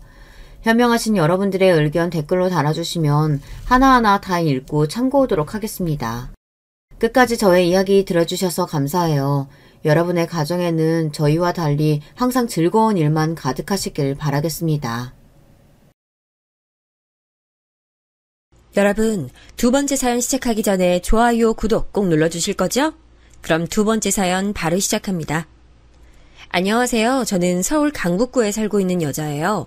저는 30대 초반에 2살 연상의 남편을 만났어요. 장거리 연애였지만 서로에 대한 애정 하나로 의지하며 버티면서 그렇게 사랑을 쌓아갔어요. 솔직히 말해서 불같은 사랑은 아니었습니다. 일단 저는 그랬어요. 그런데 이제 나이도 있었고 직장 생활의 반복에도 염증을 느끼고 있었던 터라 아주 열정적인 사랑의 감정은 아니더라도 결혼을 자연스레 떠올리게 된 것이었죠. 굉장히 타오르는 사랑이 아니더라도 무난한 마음을 가지고 결혼하는 것이 괜찮을 거라고 생각했어요. 제가 아니랬던 것 같네요. 저희가 결혼을 결심하고 있을 시기에 결혼식이 열렸어요. 저희 부부 결혼식은 아니었고요. 아주버님과 형님 결혼식이었네요. 두 분은 자녀도 2명 있었고요. 진작에 부부 사이셨지만 여러 가지 상황상 결혼식을 못 올리고 사셔서 계속 미뤄진 거라고 하더라고요. 오빠, 난 여태까지 오빠가 형 있고 형수님 있고 조카들 있고 딱 이렇게만 말해서 그냥 그런가 보다 했었는데 아직 결혼식을 두 분이 안 올리고 사신 거였어? 아무래도 경제적인 요건 때문에 미루신 게 아닐까 싶은데 맞아? 형제끼리 아주 살가운 사이는 아니다 보니까 내가 굳이 이런저런 얘기는 안 했나 보네. 네가 한 짐작이 맞아. 원래 예전에 결혼식 진작 올렸어야 했는데 그때 돈 문제가 생겨서 좀 복잡했거든. 저는 대수롭지 않게 여기면서 아주버님과 형님의 결혼식을 축하해줬습니다. 남편과 결혼을 약속한 이상 저도 이미 그때부터 사실상의 집안 일원이나 다름없었기 때문에 당연히 현장에 참석을 했었고요. 식장은 경기도 안양에 있는 연식이 좀 된 곳이었어요. 특이한 건 신부 측, 그러니까 저의 형님 되시는 분의 하객들이 되게 많았다는 점이었네요. 형님은 인상이 무척 단아하고 차분해 보이는 분이셨습니다. 아주버님은 수더분하고 무난하게 생기신 분이었고요. 그런데 저는 그날 조금 의아한 장면을 목격했습니다. 결혼식의 모든 순서가 끝나고 나서 남편이 아주버님을 향해 뭐라고 말을 하던 모습이었죠. 형, 내가 바짓단은 통을 좁게 잡는 걸로 하면 안 된다고 했지? 내가 분명히 마지막에도 그렇게 조언 줬던 것 같은데 오늘 꼬라지가 이게 뭐야? 아래가 쫄바지가 돼서 행색이 우스워졌잖아. 저는 남편이 아주버님에게 그런 식으로 말을 하는 걸 듣고 고개를 갸웃했죠. 아까 분명히 남편은 자기 입으로 형제끼리 살가운 사이는 아니라고 했었거든요. 하지만 결혼식 예복의 모양새까지 참견하고 지적하는 걸로 봐서는 제법 가까워 보였습니다. 남편의 말만 보자면 형제끼리 장난스럽게 충고할 수 있는 내용 같았지만 저는 다음 순간 아주버님께서 굉장히 우물쭈물 난처한 기색이 되어버린 걸 보고 조금 놀랐어요. 아니, 난 정말로 통을 넉넉하게 잡은 바지로 입어왔었고 그걸로 최종 결정했었는데 오늘 당일에 옷이 잘못 도착한 거야. 그래서 이걸 입을 수밖에 없었어. 애초에 형이 멍청하다는 걸 티를 냈기 때문에 이렇게 된 거야. 호구같이 어리버리하게 행동을 하니까 얕보이고 업체한테 뒤통수 맞은 거라고. 어떻게 눈치까지 이렇게 없을 수가 있냐? 보는 사람 답답하고 환장하게 만드는 거 알아? 그러게. 생각해보니까 그런가 보다. 미안하게 됐네. 아주버님께서 한숨을 푹 내쉬시며 고개를 아래로 떨구셨고 그러자 남편은 마치 상사가 부하를 격려하듯이 아주버님의 어깨를 손으로 툭툭 쳤습니다.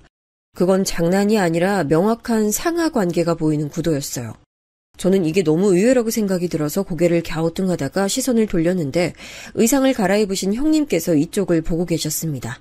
정확히는 제가 아니라 아주버님과 남편 쪽을 말이죠. 표정이 오묘해 보이셨는데 이내 시선을 떼시곤 걸음을 옮기시더라고요. 전 남편에게 이런 것에 대해 물어볼 틈도 없이 시부모님께 인사를 가야 했어요. 결혼을 앞둔 입장이었으니 이런 자리에서 무조건 인사를 드려야 했으니까요. 남편이랑 둘이 팔짱을 끼고 가서 시부모님께 인사를 드렸는데요. 잘 차려입으신 두 분을 뵈니까 오히려 연세 있으시다는 게 확 느껴지더라고요. 세련된 느낌이 전혀 들지 않고 중후한 멋만 느껴져서 그랬던 듯 싶네요. 그래, 우리 대준이하고 세아가 둘이 아주 잘 어울리는구나. 너희도 아이를 둘 정도는 낳고서 그렇게 가정을 꾸려서 살면 좋겠어. 아버지, 저희는 많으면 둘 낳을 건데 혹시 하나만 낳고 살 수도 있어요. 머릿수가 중요한 게 아니라 하나를 낳아서 키우더라도 해줄 수 있는 지원을 자식에게 다 해주는 게 중요하다고 저희는 생각하거든요. 그래서 결혼하더라도 아이를 바로 가질 생각은 없고 우선 돈부터 함께 모을까 합니다.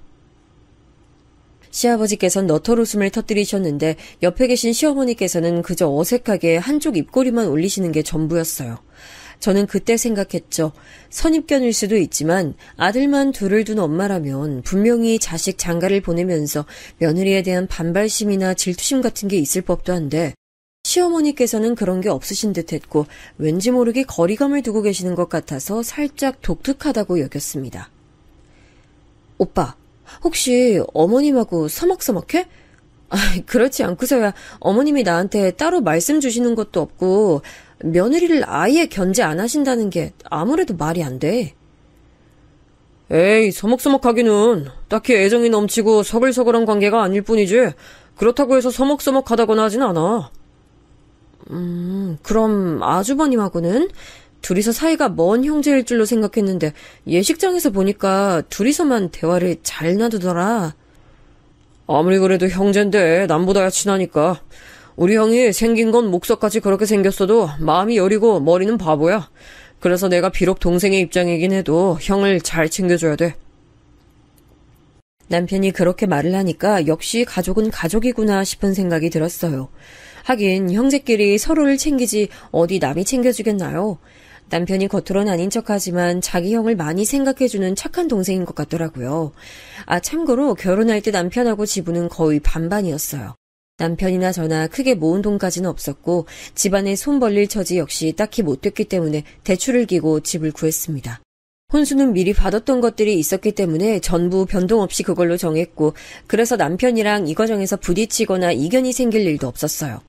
저는 결혼하면 정말 무탈한 결혼 생활을 이어나갈 거라고 믿어 의심치 않았지요. 그러고 보니까 딱히 의식을 안 해봤었는데 아주버님하고 형님 사신다는 동네하고 우리 신혼집하고 외곽도로만 타면 금방 가네? 그런 사실을 알아차리고 있었을 때 시어머니께서 저를 호출하셨어요. 저에게 내내 관심이 없어 보이셨기 때문에 이게 너무 의외면서도 반가웠습니다. 굳이 시어머니와 가까운 며느리가 되고 싶진 않았지만 그렇다고 너무 단절되어 지내는 걸 원하지도 않았거든요. 며느리로 들어왔으니 내가 기념으로 밥 한 끼 살까 하는데 시간 되면 나올 생각 있니? 굳이 바쁘고 시간 없다 그러면 안 나와도 돼. 아니에요. 저 시간 있어요. 다니던 직장 일 다음 주부턴 재택근무로 반년간 전환하기로 했거든요. 제가 시간을 유동적으로 내면 될 것 같아요. 어머님, 제가 어디로 가면 될까요? 대구로 갈까요? 그런 거였니? 우리 집으로 올 것도 없고 우리 집 오는 길에 그 큰 오거리 대로 거기 있는 해물찜 가게로 오면 돼. 거기서 밥 먹을 거야. 저 거기 지나가다가 보고 꼭 가보고 싶다고 생각했었어요. 식당 분위기가 멋있더라고요. 그런 곳 불러주셔서 너무 감사해요. 저기 근데 저랑 어머님 이렇게 둘만 모이나요? 그럼 너랑 내가 모이지 또 누가 있어. 혼자 시어미 만나러 가는 건 내키지 않으니까 옆에 남편 끼고 출동하겠다 이런 의미야? 그런 게 아니라요. 혹시 형님도 같이 모이시는 건가 싶어서 여쭤봤어요. 원래 일 다니셨다가 지금은 안 다니시는 상태라고 언뜻 들어서요. 낮에 딱히 하실 일 없지 않으실까요? 네가 부르고 싶으면 불러서 같이 와. 걔가 근데 올려나 모르겠네. 시어머니 말씀에 저는 형님께서는 시댁 모임이라든지 이런 것에 참여를 안 하시는 스타일인가 보다 이렇게 생각을 했어요. 그래도 연락은 일단 해봤죠. 저도 사실 되게 사교적인 성격은 아니었지만 기본적인 도리는 하고 살아야 한다는 일념 하나로 그리고 첫 단추를 잘 끼우면 좋겠다는 마음으로 형님께 먼저 연락을 했던 거였네요. 형님, 다음 주에 어머님이 밥 사주신다고 하는데요. 형님도 같이 자리하시면 좋을 것 같아서 연락드렸어요. 낮에 시간 괜찮으세요? 아니야, 나는 그때 시간이 안 될 것 같아. 동서나 어머님하고 밥 맛있게 먹어. 물어봐준 건 정말 고마워. 네? 그러시구나. 알겠습니다. 혹시 그래도 시간 나시면 알려주세요. 어머님 빼고 저랑 둘이 만나고 싶다 하셔도 저 환영이에요. 형님께서 너무 단조로운 말투로 거절을 하셔서 제가 되게 무안함을 느꼈습니다. 괜히 마지막에 너무 저자세로 인사까지 남겼나 싶고 조금 찜찜한 마음을 안고 시어머니를 만났던 날이었습니다. 이런저런 대화를 나누던 와중에 제가 놀라운 사실을 알게 됐어요. 아주버님과 남편 형제 나이에 비해서 시부모님의 연세가 그 시대 분들 치고는 좀 많으시다. 출산을 늦게 하셨다. 이런 생각만 어렴풋이 가지고 있었는데 거기에 비밀이 있었더라고요. 너도 살다 보면 알게 되지 않을까 싶어서 내가 그냥 지금 말을 해주자면 난 내 아들들 생모가 아니야. 네? 그게 무슨 말씀이세요? 그럼 어머님께서 낳으신 자식들이 아니란 거예요? 그래.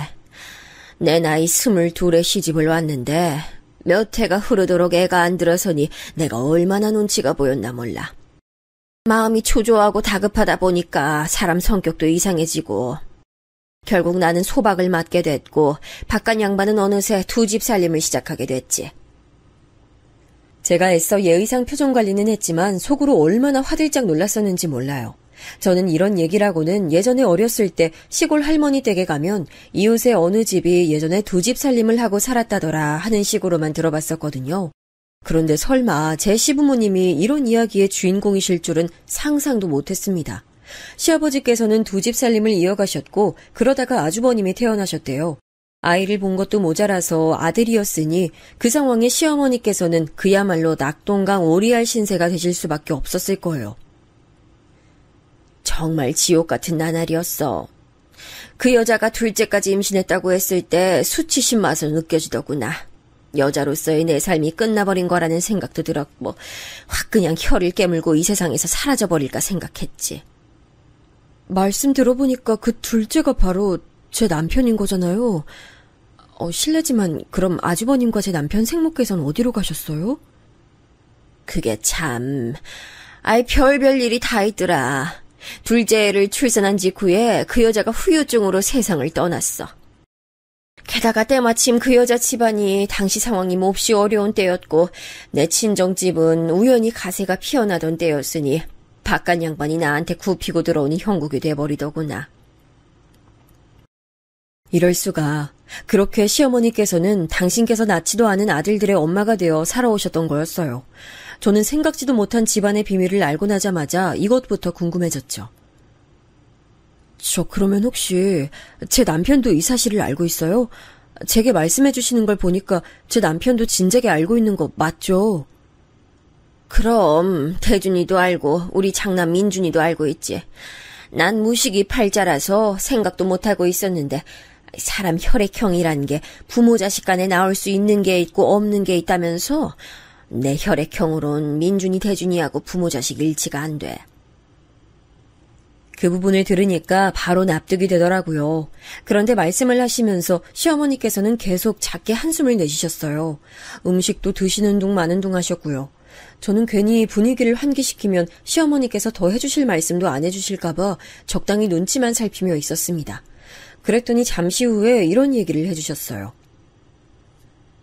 민준이는 타고나길 내성적이고 조금 소심한 면이 있는데 동생인 태준이는 원래부터 약간 성미가 거칠고 좀 겉으로 두드러지는 기질이 있었어. 그러니 동생이 형을 이겨먹는 형국이었지. 그러다가 민준이가 사업 말아먹고 빚더미에 앉으니까 태준이가 더 기세가 강해진 것 같다는 게 내 생각이야. 아주버님이 빚더미에 앉아요? 저는 좀 어려웠었다는 것 정도만 들었지 그런 이야기는 못 들었는데요. 혹시 그런 것 때문에 결혼식도 늦게 올리신 거예요? 시어머니께서 고개를 끄덕이셨는데 표정이 그렇게나 착잡해 보일 수가 없었어요. 아주버님께서는 원래 평범하게 회사를 다니셨는데 그만두고 지인분과 창업을 하셨다가 사기를 당하신 거였다네요. 형님은 원래 형편이 좋지 못한 집안에서 나고 자라신 분이라고 합니다. 스스로의 힘으로 벌어서 모아둔 게 전부고 다른 믿을 구석이나 미천은 전혀 없으신 분이었기에 아주버님께 그런 비극이 닥쳤을 때 더욱 힘드셨을 거란 생각이 들었네요. 아주버님이 빚더미에 앉으시는 바람에 시댁에 있던 그나마 재산이란 모든 것이 처분됐다고 합니다. 내가 무슨 명분으로 너한테 충고를 하고 가르치려 들겠니? 그저 앞으로 무탈하게 잘 살기나 하면 돼. 네가 들었는지 모르겠는데 나하고 바깥 양반은 곧 멀리 시골집으로 내려가서 살 거야. 돈도 없는데 여기서 계속 사는 거 자체가 엄청난 스트레스로 다가오더구나. 그런 줄 알고 너희들끼리 잘 지내. 네? 그러시구나. 저는 남편한테 그런 얘기 전혀 못 들었는데요. 혹시 제가 모르는 부분들이 너무 많은 건 아닌지 갑자기 걱정이 되는데 괜한 노파심이겠죠? 남편이 참 얘기를 많이 안 하고 사는 사람인 것 같다는 생각이 좀 드네요. 제가 이 사람 성격을 제대로 알고 있긴 한 건지.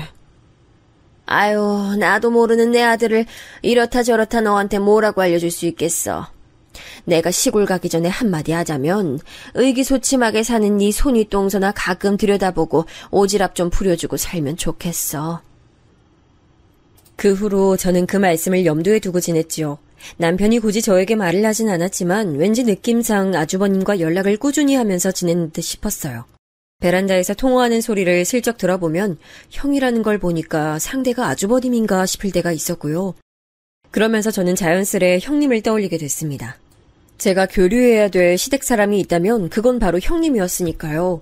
괜히 형님께 안부 문자를 남기던 저는 어느 오후에 카페를 나가던 길에 문득 전화를 걸어봤어요.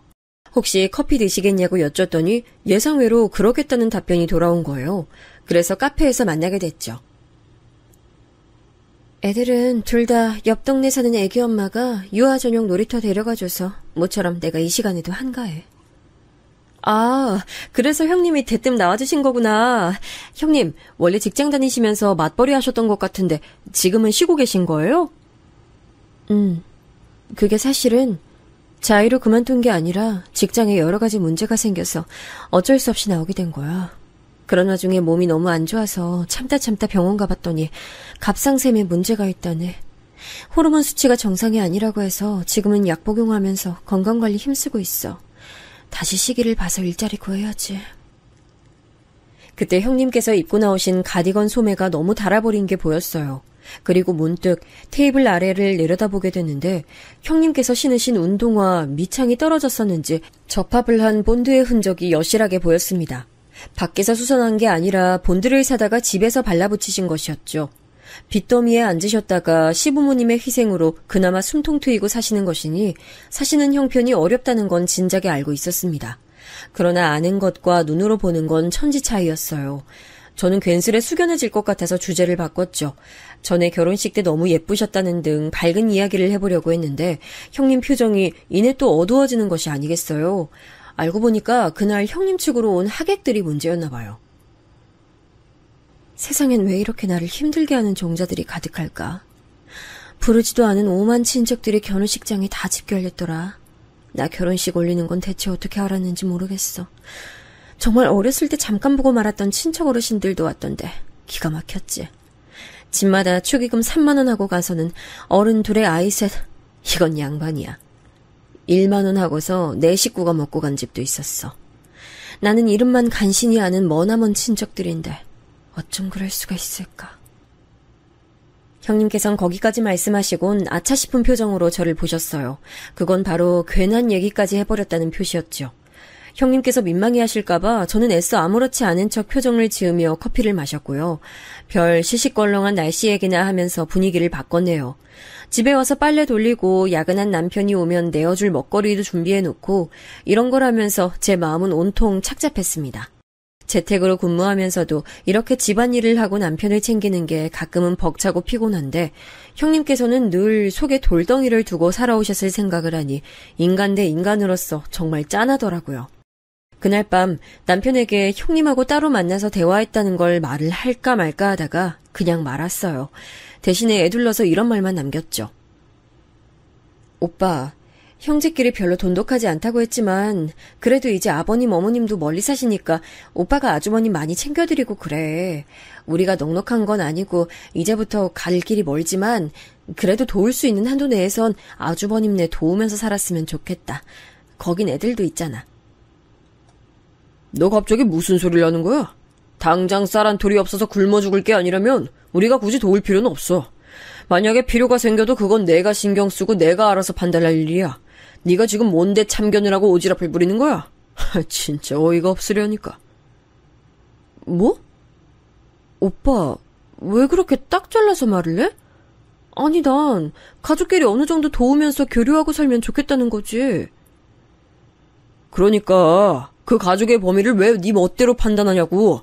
가장은 나고 계획 세우며 움직이는 것도 나야. 너는 그 안에서만 얌전히 있으면 돼. 알아들어? 남편이 그렇게 말했을 때 제가 가장 먼저 무슨 생각을 했는가 하면 이 사람 내가 아는 내 남편 맞나? 하는 의구심부터 먼저 들었습니다. 그런 식으로 태도를 보이는 건 맹세코 처음 보는 것이었어요.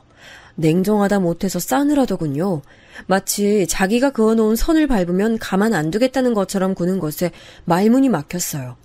사람마다 자기만의 고유 영역이 있는 거라고 좋게 생각하면서 일단은 넘겼습니다. 괜히 남편에게 형님 얘기를 하는 건 좋지 않다는 판단은 선후였고요.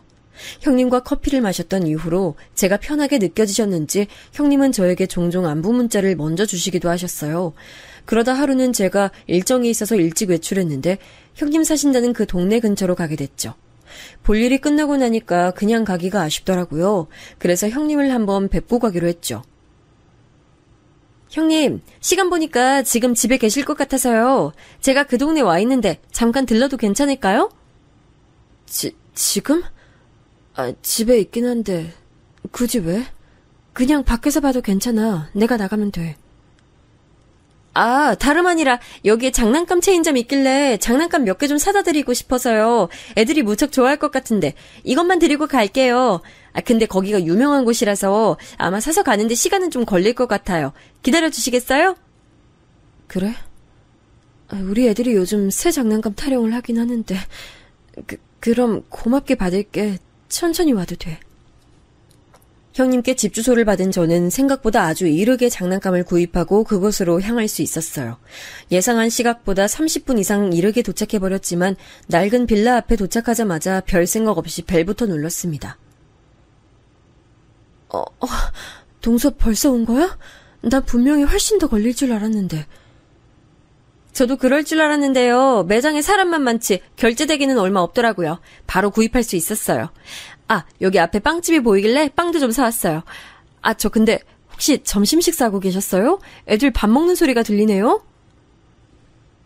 저도 모르게 흐뭇한 기분이 들어서 현관 안으로 발을 성큼 들이고 말았어요. 형님께서는 조금 난처한 얼굴로 웃고 계셨는데 제가 그때 그걸 놓친 것이었죠. 한눈에 거실 전경에 들어오는 작은 집, 바닥에 놓인 자그마한 밥상이 제 눈에 들어왔습니다. 애들이 밥을 먹다 말고 제가 들고 있는 빵 봉지와 장난감 쇼핑백을 발견하고는 환하게 웃으면서 일어나 달려왔어요. 근데 저는 아이들이 먹고 있던 그 밥상에서 눈을 뗄 수가 없었습니다. 큰아이가 먹던 건 그냥 맨밥이었고 작은 조카는 물에 만 밥이었어요. 그리고 반찬으론 그 자그마한 밥상을 커 보이게 만드는 종지에 담긴 게 전부로 보였습니다. 검은 빛을 띠는 그 액체가 간장이라는 것을 알아차리는 데는 1초도 걸리지 않았던 것 같네요. 냉장고에 김치랑 멸치랑 이것저것 있는데 애들이 질린다고 잘 안 먹어서 차라리 저렇게 주는 게 밥을 꿀떡꿀떡 잘 넘기더라고. 제 시선을 눈치챈 형님께서 횡설수설하셨는데 귀가 빨개져 있었어요. 저는 낡은 텔레비전, 그에 뒤지지 않게 낡아 보이는 작은 소파, 칠이 벗겨진 방문, 손잡이 이런 것들을 쳐다보다가 아이들의 머리를 가만히 쓰다듬어줬습니다. 와, 이거 크림빵이다. 이거 내가 진짜 좋아하는 건데. 맨날 먹고 싶은데 못 먹는 건데. 빵을 집어든 아이들은 너무 신나서 어쩔 줄 몰라 했어요. 흔하게 동네 빵집에서도 꽤 저렴한 가격에 접할 수 있는 빵들을 보고도 아이들이 기뻐 날뛰는 모습에 약간 가슴이 먹먹해졌습니다. 입고 있는 실내복만 봐도 신발장에 놓인 운동화만 봐도 아이들이 어떤 수준의 생활을 하는지 알 수 있었어요. 아주버님의 거실 구두는 깨끗하게 관리되어 있긴 했지만 너무 오래된 것이었고요. 형님께서 입고 계셨던 체크 남방은 찢어지고 구멍난 곳을 기운 흔적들을 갖고 있었죠. 저는 왜 그런 게 보였을까요? 아무렇지 않은 척 아이들에게 손을 흔들어주며 나온 저를 형님께서 따라 나오셨어요. 정말 고마워, 동서. 애들이 너무 좋아한다. 그리고 왠지 이렇게 사는 꼴을 내어 보인 게 좀 민망하네. 제가 불쑥 찾아온 건데요, 뭘. 근데 형님, 한 가지만 여쭤봐도 될까요? 응? 그래, 동서, 물어봐. 뭐길래 그래? 많이 힘드세요? 사시는 거 괜찮으신지 싶어서요. 그러자 형님께서는 입을 꾹 다무셨는데 곧 눈물이 그렁그렁한 눈을 하시고는 고개만 끄덕이셨습니다. 그 눈물이 떨어지는 걸 보면 안 될 것만 같아서 저는 꾸벅 인사만 하고 돌아섰어요. 빚더미에 올랐을 때 시부모님께서 재산을 탈탈 터신 덕분에 아주버님과 형님은 그나마 숨통 트이고 사실 수 있게 됐다고 했어요. 그렇다면 만약에 지금 현재에서 작은 도움이라도 이뤄진다면 조금 더 숨통 트이고 사실 수 있게 되는 건 아닐까 싶은 생각이 들었습니다. 이상하리만치 제 안에서 형님네를 도와주고 싶다는 생각이 피어올라서 그게 안 꺼지더라고요. 이틀 내내 고민하다가 남편에게 슬쩍 말을 꺼내봤죠. 있잖아, 오빠. 우리가 아주버님네 조금 도와주는 거 어때? 우리도 빠듯하긴 하지만 그거 돈 좀 수중에서 없어진다고 해서 우리 어려워지는 건 아니잖아. 너 미쳤어? 그딴 소린 왜 해? 야, 나는 나만의 계획이라는 게 있는 사람이야. 내가 머릿속에 구상하고 있는 내 가정, 내 완벽한 가족의 모습 이런 게 딱 정해져 있는데 거기에 차질이 생기는 꼴 나 못 봐. 그런 걸로 돈이 새나가면 용납 못할 거니까 그런 줄 알아. 단칼에 딱 자르고 보는 남편의 태도에 저는 의아함과 서운함을 동시에 느꼈습니다. 만약 제가 남편과 불같은 연애를 해서 뜨거운 사랑으로 한 결혼이었다면 이때 느꼈던 감정은 달랐을지도 모르겠습니다. 하지만 저는 너는 너의 가치관이 있고 나는 나의 가치관이 있다는 생각을 품었던 것 같아요. 남편이 굳이 그렇게 해야 한다고 말을 하는 것에 제가 무조건 따를 필요까진 못 느꼈다는 거죠. 이 상황에서 사실 정답이라는 건 없었습니다. 다만 제 마음이 가는 대로 질러버리느냐 마느냐의 기로일 뿐이었죠. 저는 이 개운치 않은 마음을 안고 지낼 자신이 없어서 제 수중의 돈을 확인해 보게 됐어요. 결혼하면서 들인 돈, 그리고 미래를 위해 모으고 있는 자금까지 그런 지출이 있었기 때문에 제 비상금까지 전부 털어야 간신히 1,000만 원을 맞출 수 있는 수준이었습니다. 저는 결심을 마쳤어요. 그리고 실행에 옮겼죠. 저는 형님께 제 수중에 전 재산이라고 할 수 있는 그 돈을 드리기로 했어요. 빌려드린다는 표현을 쓰지 않은 것은 그것을 염두에 두고 있지 않기 때문이었네요. 동서, 오늘 나를 보자고 한 게 설마 나한테 돈 빌려주기 위해서야? 난 그런 줄도 모르고 전혀 생각도 못하고 나왔는데. 혹여나 오해하실까봐 말씀드리자면 저요, 절대 부유하지 않아요. 돈 넘쳐나는 거 아니고요. 그래서 제 온 진심을 다해 이렇게 내어드리는 거예요. 대신에 이 돈 없으면 궁핍해져서 쫄쫄 굶을 만큼 상황이 쪼들리지도 않아요. 그러니까 부담 갖진 마세요. 내가 어떻게 부담을 안 가져. 그리고 동서, 나 이 돈 못 받아. 차라리 돈 빌려달라는 소리 듣는 게 낫지. 이렇게 불쑥 도움의 손길 주는 거 너무 낯설고 어색하고 이상하네. 마음은 고마워, 동서. 내가 마음만 받을게. 아버님, 어머님이 형님 보시고서 도와주셨던 것 같아요? 아니에요. 아주버님을 도와주신 거였죠. 그리고 지금 제가 형님만을 위해 이러는 것 같아 보이세요? 아니에요. 애들이 지금보다 낫게 더 잘 지냈으면 하는 마음으로 이러는 거예요. 형님, 받아주세요. 제가 어려운 결심했는데 제 이런 마음 외면하지 말아주세요. 카페의 가장 구석자리, 형님께서는 손으로 입을 틀어막고 장시간 소리 없는 오열을 하셨습니다. 저 또한 눈시울이 붉어져서 울음 참아내느라 계속 헛기침했네요. 연신 고맙다는 말씀만 하셔서 제가 민망해질 즈음이었는데 갑자기 형님께서 눈빛을 바꾸시며 저를 쳐다보셨어요. 동서, 난 이렇게 큰 도움을 받을 줄 모르고 이 자리 나온 건데 나 사실은 동서한테 이걸 알려줘야 할지 말지 계속 고민이었어. 근데 동서가 이렇게 날 도와주는 걸 보니까 내가 나서지 않을 수가 없네. 나보고 그랬었지. 사는 거 괜찮냐고. 나도 동서한테 물어볼게. 사방님과 하는 결혼 생활 행복해? 아직 아이도 없는데 부부 사이는 괜찮고? 네? 그냥 그럭저럭 잘 살죠. 이번 달까진 남편이 계속 바쁠 예정이라 지금까진 신혼부부답지 않게 살았고요. 앞으로가 관건이죠. 노력하면서 잘 살아보려고요. 근데 그건 왜 물어보세요? 내가 혹시나 싶어서 이렇게 찍어둔 게 있어. 100마디 말보다 한 번 보여주는 게 나을 것 같네. 동서, 이것 좀 잠깐 봐줄래? 어느새 눈물을 다 닦아낸 형님께서는 굉장히 초조해 보이는 얼굴로 본인 휴대폰을 꺼내 드셨어요. 그때부터 싸한 예감이 들었습니다. 제가 보여주고 싶으신 것이라니 왠지 분위기상 그게 무엇이 됐든 좋은 내용이 아닐 것 같았죠. 그리고 그 실체는 제가 예감한 것 이상이었습니다. 제가 상상도 못해온 비밀을 담고 있는 형님의 휴대폰, 그 화면이 제 눈앞에 들이밀어졌고 저는 재생되는 영상을 멍하게 쳐다봤어요. 형님, 여기 나오고 있는 뒷모습 제 남편이죠. 그 앞에 있는 사람은 아주버님이고요. 이제 보니까 장소가 형님 집 거실이네요. 각도가 방에서 문틈으로 몰래 찍으신 거예요? 정확히 봤네. 맞아. 내가 동서한테 서방님 진짜 모습, 그 숨겨진 본색을 알려주고 싶어서 기회를 엿보고 있다가 방에서 애들하고 곤히 잠든 척 해놓고서 몰래 살짝 찍어본 거야. 술이 들어간 상태셔서 그런지 서방님은 내가 휴대폰으로 촬영하고 있다는 낌새조차 못 느끼시더라. 저에게 말씀의 목소리가 왜냐하면 제 영상 속에서 남편이 깽판을 치면서 날뛰는 거친 고함 소리만이 충격적으로 들리고 있었거든요. 아주버님은 기가 죽으신 듯 혹은 지치고 체념하신 듯한 표정으로 어깨를 늘어뜨리신 채 앉아 계셨고 남편은 그 앞에 서서 삿대질을 하고 있었어요. 마치 왕이 졸개를 부리듯 명령조로 잔소리를 해대더군요.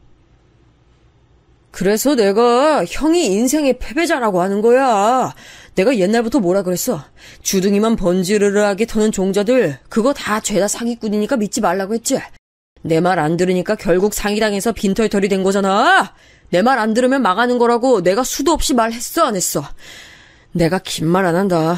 쓸모없는 패급인 처자식 떼어내고 새 출발부터 해. 너 임마 패급이라니. 아무리 그래도 너 어떻게 그런 표현을 하냐. 네 형수님이고 네 조카들이야.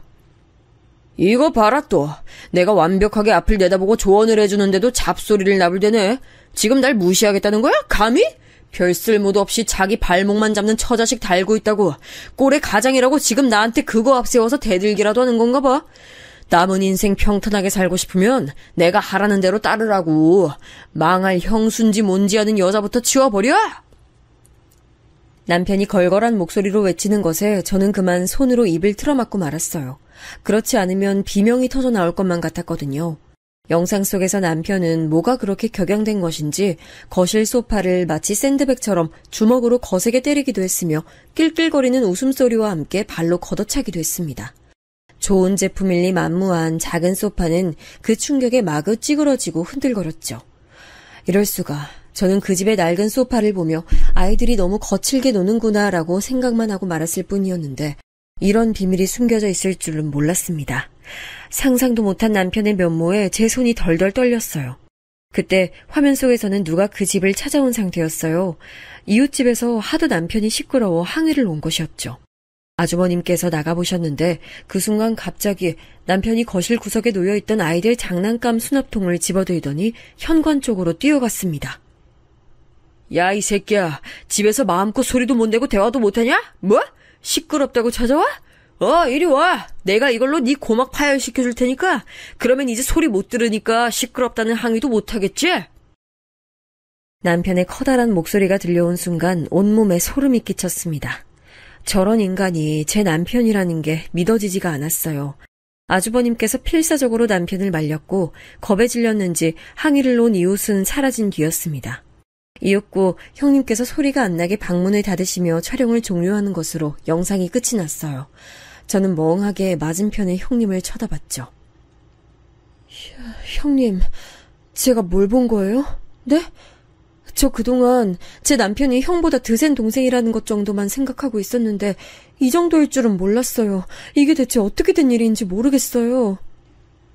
애들 아빠가 사기당하고 빚더미에 올랐던 그날 이후로 정말 많이 힘들어했고 정신과 약까지 복용할 정도였어.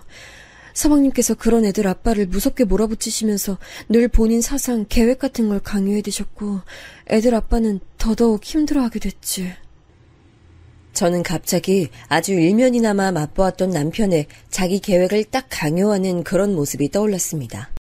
그건 의외의 면모였던 게 아니라 남편의 숨겨진 본성이었던 것입니다. 서방님은 너무 무서운 사람이야. 형제가 어머님의 친자식들이 아닌 건 동서도 알지? 그걸 아신 이후로 서방님은 자꾸만 애들 아빠한테 우리 둘이 한편인 거고 대장은 나다 이런 식으로 굴어오셨다고 해. 서방님은 본인의 출생에 굉장히 콤플렉스가 있으신 분이야. 그래서 자기 계획이나 생각대로 하는 것에 무척 집착하시고 자기만의 완벽한 가정을 꾸리는 것에도 많은 생각이 있으셔. 분명 아이가 생기고 나면 서방님은 동서에게 본성을 드러내면서 억압하려고 들 거야. 저는 영상 속에서 보았던 남편의 그 충격적인 모습이 자꾸만 아른거렸어요. 제가 도저히 정신을 못 차리고 있자 형님께서는 제 손을 꼭 붙잡아 주셨습니다. 동서, 아이 생기기 전에 도망쳐. 나는 서방님에게 세뇌당하듯 지내온 애들 아빠를 설득했고 사실 그래서 우린 이사 계획이 있어. 친정 부모님이 혼자 사시는 외숙모 댁으로 들어가 사시기로 했거든. 그렇게 되면 우리 식구가 친정 부모님 댁으로 들어가서 살 생각이야. 그래서 내가 지금 여기서 굳이 일자리를 안 구하고 있던 거였어. 곧 떠날 거니까. 거기까지 들으니 머릿속이 조금 정리가 되더라고요. 남편은 경계해야 마땅할 본성을 가진 인물이었고 그걸 피해서 형님께서는 식구들과 함께 이사를 계획하신 상태였어요. 그렇다면 저도 해야 할 일은 정해져 있는 셈이었죠. 정말 신기하고 다행이었던 점은 제 안에서 남편과 계속 같이 산다는 선택지가 없던 거였어요. 제 남편이란 인물에 대한 공포와 저에 대한 걱정으로 흔들리는 형님의 눈빛을 보며 바로 다짐했습니다. 남편의 곁을 떠나기로요. 형님, 저 남편 사랑해서 결혼한 거예요. 하지만 일생의 사랑이라 여겼던 건 아니에요. 이런 걸 보고도 형님의 진심 어린 얼굴 보고도 어리석게 남편 택하는 실수는 저지르지 않을게요. 동서, 정말 다행이다. 나는 혹시나 동서가 나를 비난하고 원망하고 믿어주지 않을까봐 걱정이었거든. 이사갈 곳은 생겼지만 새로운 일상을 보내야 한다는 게 너무나 막막했는데 동서가 이렇듯 큰 돈을 내줘서 용기가 생겼어. 정말 후회 없이 최선 다하면서 잘 살아볼 거야. 다시 한번 고마워, 동서. 형님과 손을 꼭 맞잡고 있던 그 순간 사실 저는 이렇게 말씀드리고 싶었어요. 미친놈한테 잘못 저당 잡혀서 인생이 시궁창으로 빠질 뻔했는데 그걸 면하게 됐으니 1,000만 원은 아주 싸게 먹힌 금액이라고 말이죠. 하지만 남편이란 마수에게서 벗어나기 전까지 안심할 수 없으니 긴장을 늦추지 않았습니다. 남편은 이중적인 사람이었기 때문에 제가 섣불리 나서서 이 면모를 떠보려고 하거나 이혼 의사를 어설프게 밝혔다가는 역풍을 맞을 것 같았어요. 이혼을 안 해준다고 하면 끝이었으니까요. 그래서 저는 가장 단순한 방법을 쓰기로 했어요. 남편처럼 속이 뒤틀린 작자에게나 먹힐 수단이었죠. 그건 바로 불륜이었습니다. 너 아까 집 앞에서 함께 있던 놈은 뭐야? 너 설마 바람 피우는 거야? 오빠, 그게 무슨 소리야? 그 남자랑은 그저 좋은 사이일 뿐 바람까진 아니야. 그게 바람이지? 너 이제 보니까 지난번에도 밤에 베란다 나가서 전화하던데 상대가 남자더라. 그건 또 뭐였어? 아, 그거 다른 남잔데?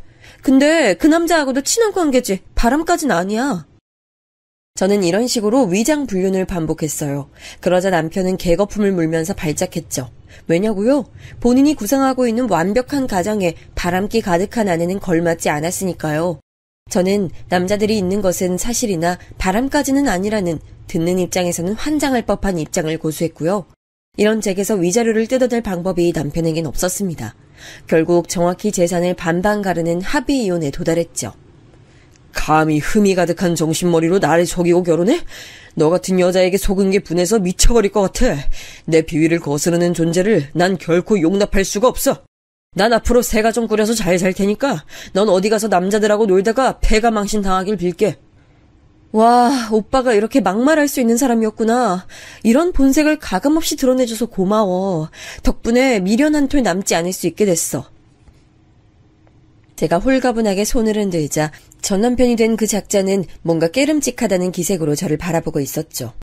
진짜 저런 작자와 아이를 낳고 그대로 살아갔을 생각을 하면 모골이 송연합니다. 그 이후로 저는 형님하고만 종종 연락을 하며 지냈어요. 그러다가 어느 날 조금 걱정스러운 내용의 연락을 받았는데요.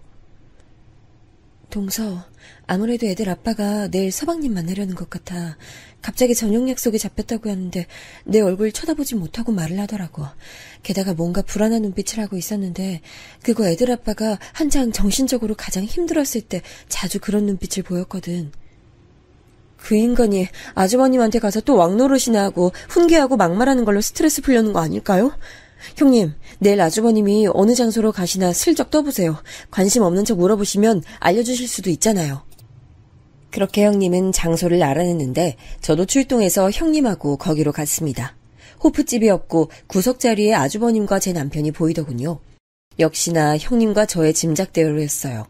전 남편인 그 인간이 아주버님을 향해 벌개진 얼굴로 연신 삿대질을 날리고 있었습니다. 한숨을 푹 내쉬는 아주버님을 본 순간 저와 형님이 가까이 다가갔어요.